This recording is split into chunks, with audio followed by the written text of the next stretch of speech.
Et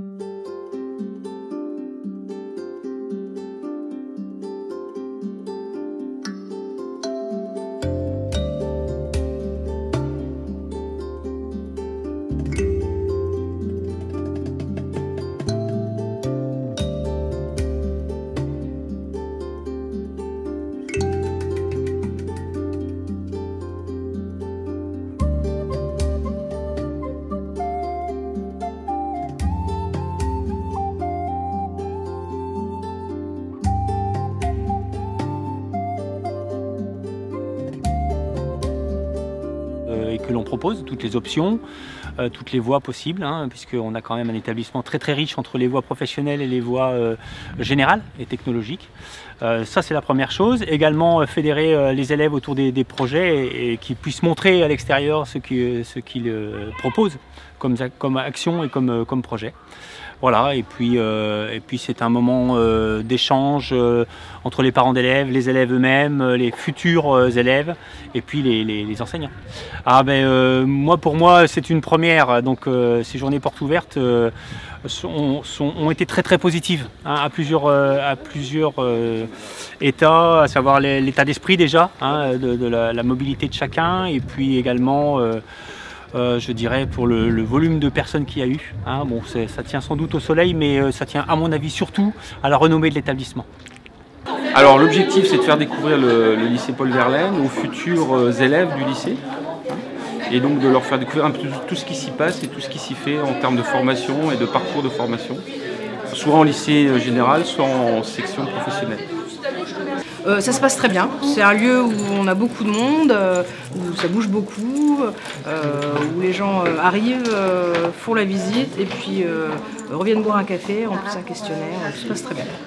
Pour l'instant, on a eu plutôt beaucoup de monde ce matin, on a encore beaucoup de monde cet après-midi, donc là on est qu'en milieu d'après-midi, il y a vraiment du monde, tout l'établissement est pris et c'est un bilan positif pour l'instant. À 12, on peut nous bien travailler et eux aussi peuvent bien faire les choses. Généralement, on a des bons résultats. C'est pas, je vous dis, on ne fait pas de miracle. Celui qui ne veut rien faire au collège, il ne fera rien chez nous, c'est sûr. Mais celui qui est motivé, même si c'est fragile, hein, celui qui est motivé réussira. On a entre 40 et 50 demandes. En gros, il y a 2 dossiers pour une place. Et évidemment, on va prendre les meilleurs dossiers. Évidemment, vous faites le maximum pour montrer votre motivation. Et méthode et pratiques scientifiques, c'est surtout, il y a les 3 matières scientifiques, maths, physique, chimie, SVT. C'est la grosse différence. Dans les 2 cas, on vous fera toujours faire des recherches pour que vous élaboriez des protocoles, pour chercher vous-même ce qu'il faut faire, plutôt que de vous donner une feuille et de manipuler. Dans tous les cas, en tout cas, il y a beaucoup de pratiques.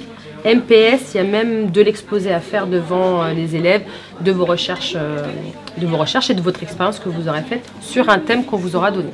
Alors donc aujourd'hui, on fait découvrir le CAP de maintenance de matériel parquet jardin, donc le CAP qui dure 2 ans. Donc à l'occasion de la porte ouverte, on présente toutes les machines sur lesquelles les élèves vont travailler et donc découvrir un peu toutes les activités qu'ils vont faire sur les différentes machines.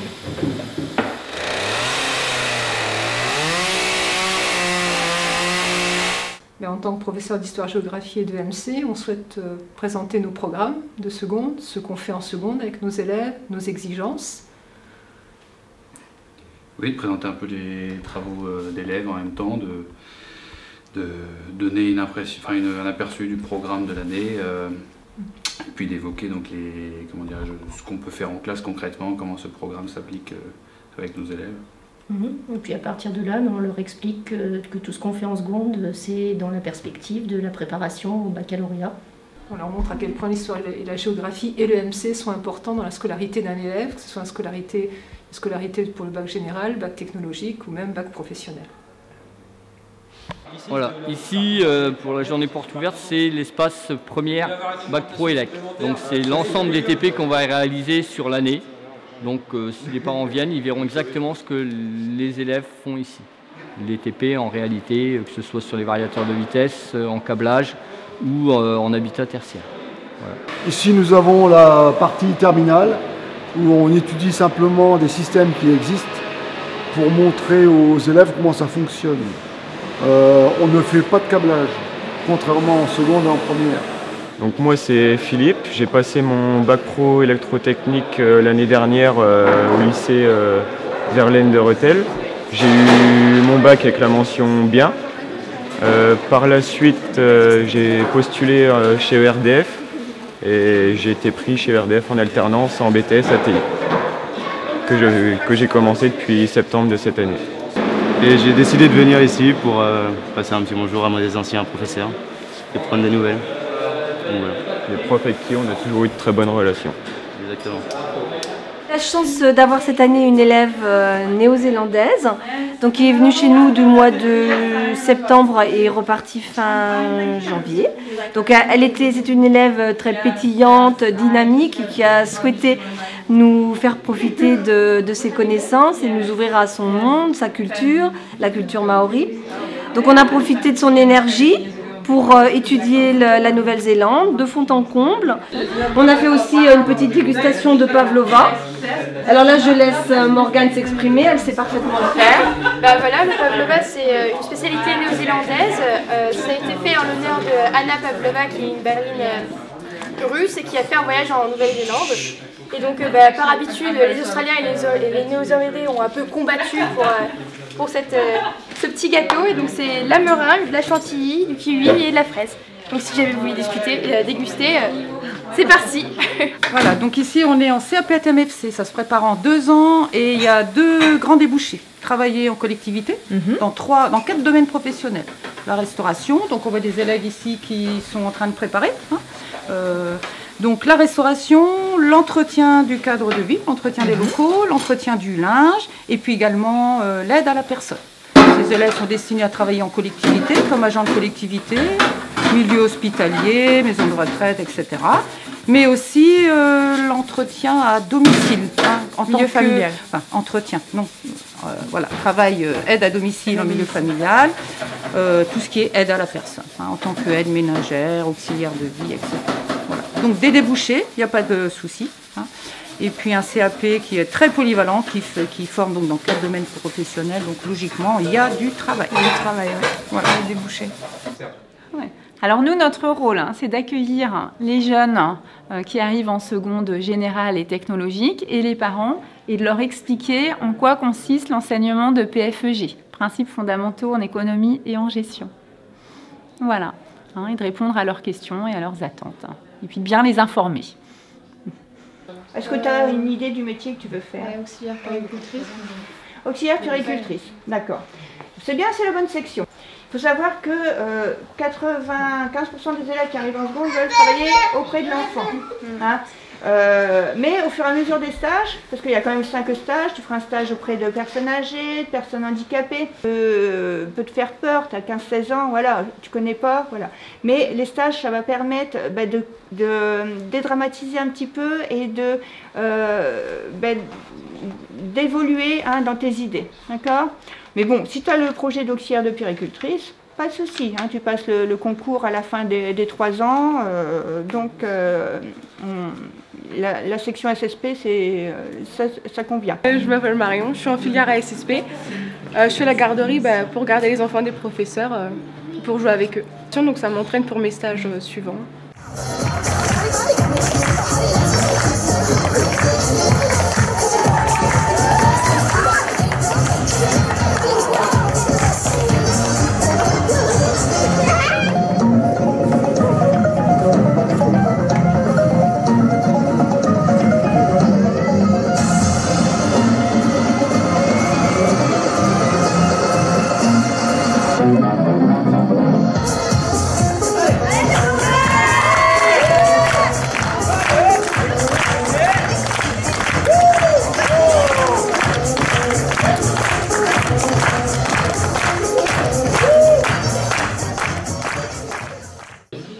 Alors les gens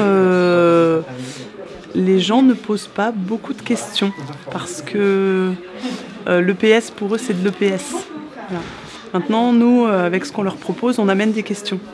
Et effectivement là les parents nous demandent quelles activités on propose, comment s'organise l'UNSS, le voyage au ski. Est-ce qu'il faut déjà savoir skier pour y participer? Le coût financier? Donc l'objectif de la journée porte ouverte pour la section GA, c'est de présenter forcément notre section, qui est une section plutôt nouvelle, qui remplace les anciennes sections dites compta et secrétariat. On essaie également de faire découvrir les conditions de travail, l'espace de travail offert aux élèves et également les productions des élèves.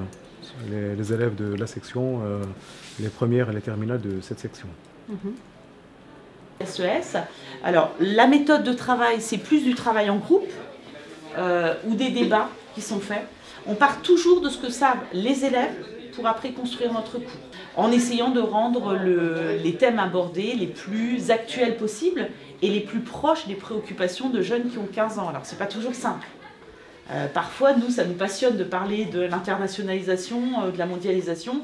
Les jeunes qu'on a en face de nous, un peu moins. Mais bon, on essaye de rendre les choses les plus attractives possibles. Je suis dans la filière Bac Pro Vente et on est là pour présenter tous les élèves, à tous les élèves qui arrivent ici au lycée Paul Verlaine, ces deux filières, commerce et vente. Alors l'objectif pour nous de la porte ouverte, c'est de présenter les filières littéraires, présenter aux élèves qui aiment lire, et on en a vu beaucoup, c'est plutôt une très bonne nouvelle. Donc de présenter tous les enseignements, toutes les carrières, tout ce qui ouvre au bac, à partir du bac L, tout ce qui ouvre à ces carrières. Voilà. Bon, de voir les parents aussi, les élèves sympas qu'on va avoir l'année prochaine, et on en a vu beaucoup. Et puis de présenter l'établissement, les lieux où on travaille. Voilà. Eh bien, c'est d'abord de faire connaître la section STMG, puisque c'est un baccalauréat technologique que les élèves ne connaissent pas forcément en troisième. Ils connaissent bien les bacs généraux, tandis que le bac technologique, eh bien, c'est souvent une découverte pour eux quand ils arrivent au lycée Verlaine, aux portes ouvertes.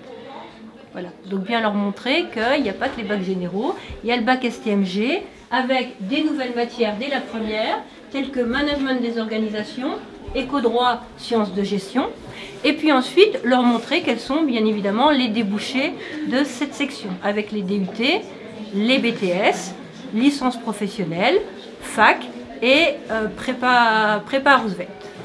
Donc, au lieu de travailler sur document en disant tiens, il y a tel métier, il y a tel métier, il y a tel métier, je montre des spectacles, notamment des choses qui se font en ce moment, avec des nouvelles technologies, des mises en scène étonnantes, etc. Et on parle de tous les métiers, parce que quand il y a une personne sur scène, il y a plein de gens qui ont travaillé avant, qui travaillent pendant et qui travaillent après. Il y a comptabilité de spectacle, c'est pas la même chose que une autre comptabilité, le domaine juridique, la diffusion, la presse. Peu de personnes viennent ici parce qu'ils ont peur de ne pas savoir dessiner, alors qu'ici, il n'y a pas forcément besoin de savoir dessiner. C'est surtout avoir envie de venir et envie de dessiner. D'être curieux, avoir de la culture. Et comme disait Ludivine, pas besoin de dessiner, on fait des vidéos, on fait des photos, on peut faire de la sculpture, des montages.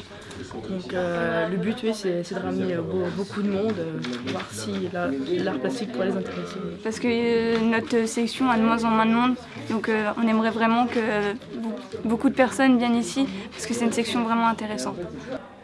C'est de rencontrer le plus de monde possible et puis de les renseigner, de leur donner les informations générales sur la seconde générale et technologique et le lycée en général.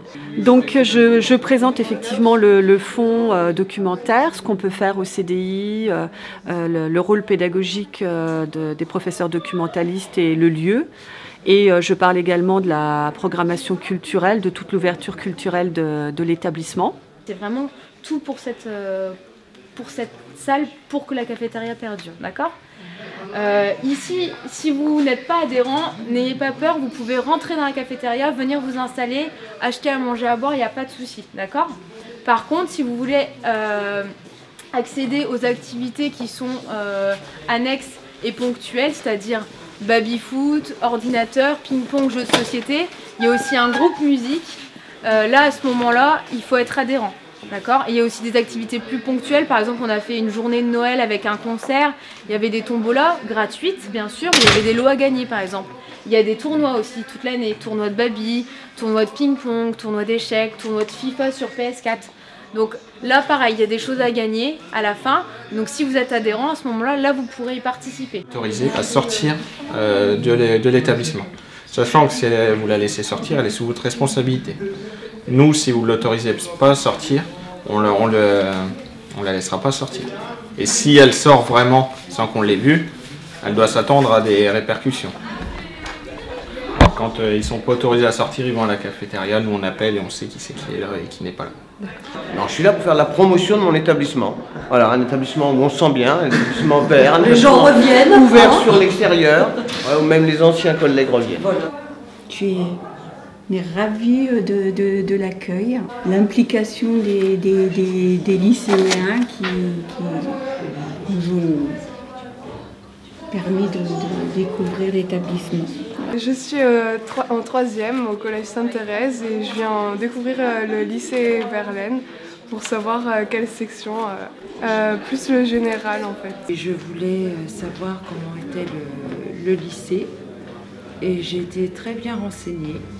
Une jeune demoiselle nous a fait visiter le lycée.